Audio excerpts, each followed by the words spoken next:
Votre question est bonne et je dirais que je répondrai d'une façon assez affirmative. Ma femme a tout à fait pensé, et elle le pense encore, que Monsieur François est mort plutôt, on va le dire, assassiné. Moi, je vous dis son point de vue. Mais au fur et à mesure que l'enquête a avancé, j'ai dû essayer de faire le constat d'une électrocution.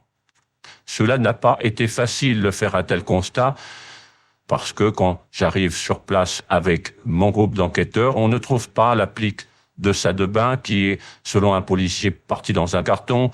Je demande à voir l'applique, à ouvrir ce carton. Impossible de mettre la main sur cette applique qui était au-dessus de son bain et qui éclairait donc la baignoire. On a trouvé l'ampoule qui faisait 45 watts, mais pas le support de cette ampoule. Et puis, plus on cherchait, moins on trouvait, et je me suis quand même dit, on ne peut pas quand même escamoter en 1 heure une applique qui disparaît dans les locaux de la police française. Heureusement que j'ai pris l'enquête, parce que je peux vous dire que la version telle qu'on nous l'a dit était tout à fait impossible, et même c'était légitime que ma femme pose des questions au téléphone, puisque c'est ce qu'elle a fait. Elle a téléphoné, la police a refusé de lui répondre, avec beaucoup de méchanceté d'ailleurs, une sorte d'agression contre elle qui est indigne de la police française. Ils ont eu beaucoup de chance que cette enquête, je la rende pas complètement juridictionnelle. Elle est restée publique et simplement d'information. Mais j'aurais pu, en effet, me retourner contre la police et même les poursuivre en justice pour fausse information. Quand vous ne trouvez pas pendant des heures une applique qui était dans une salle de bain, qui est emportée par un carton, on ne sait où, et qui disparaît complètement, et que même, imaginez, je suis président des Français, je ne trouve pas moi-même cette applique. Donc, évidemment, il y a quoi de se poser des questions. En tous les cas, le support qui aurait donc participé à la mort de Claude François n'a pas été retrouvé, et on ne m'a jamais montré cette applique, parce que, à les écouter, un policier l'avait placé quelque part et personne ne savait où. C'était le premier point faible de leur histoire. J'ai donc fait intervenir la police présidentielle, c'est-à-dire virer le premier groupe d'enquête, et puis j'ai commencé immédiatement l'enquête sur le compteur électrique. J'ai découvert très vite que M. François avait un compteur tout de même assez sécurisé, qui laissait peu de chance à un accident, comme les plombs, des plombs très sensibles qui, pour la moindre petite variation, vont éclater et immédiatement stopper l'électricité et sécuriser la vie de tout le monde, même d'un enfant. Et puis son compteur individuel était relié à d'autres compteurs individuels du bâtiment, et tous ces compteurs étaient reliés à un gros compteur général qui appartient à EDF et qui possédait et une terre de sécurité et un système pour disjoncter.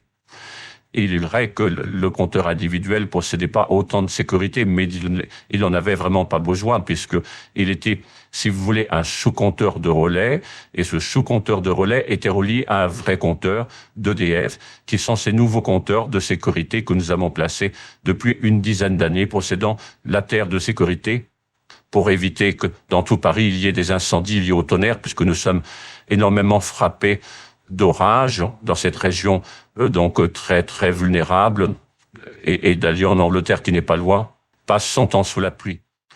Je me suis donc rendu compte dans mon enquête que rien n'allait, on ne trouvait pas cette applique, le compteur donc n'était pas un compteur direct, mais un sous-compteur de relais qui était relié à un compteur direct où lui personne ne pouvait l'approcher puisqu'il était sous clé et sécurité d'EDF, et en ouvrant la clé et les sécurités avec un électricien, donc un professionnel.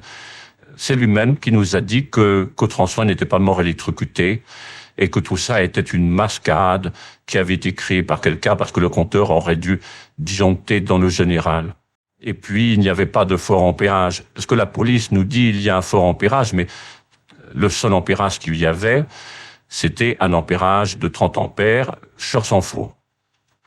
Pour qu'il y ait un fort ampérage, dont des travaux auraient dû être faits, où un câble serait passé de la cuisine jusqu'à sa salle de bain, mais ce câble n'existait pas. Monsieur François possédait une particularité dans son compteur, et ça nous l'avons découvert en fin de journée, c'est un compteur différentiel, c'est ce que l'âme l'électricien, qui appartenait au groupe EDF, et qui était là pour l'enquête.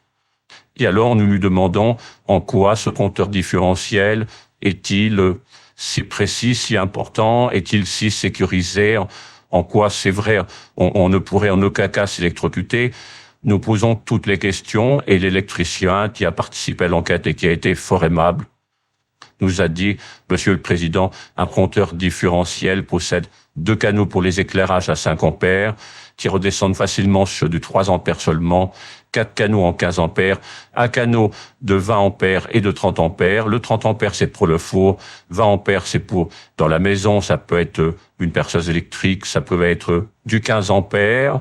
Le 15 ampères, c'est toutes sortes de choses, une télévision, un sèche-cheveux et encore tant d'autres choses. Et enfin, au-delà de ça, il y a l'éclairage. Nous avons déterminé que l'appartement de Monsieur François était éclairé uniquement sur un système de maximum 5 ampères.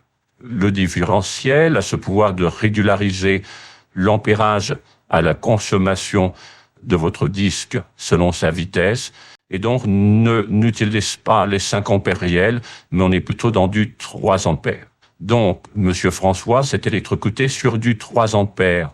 Et par rapport à son taux de carbonisation des doigts, il aurait dû rester au moins une demi-heure suspendu sur son applique pour qu'une carbonisation puisse se faire sentir sur un 3 ampères.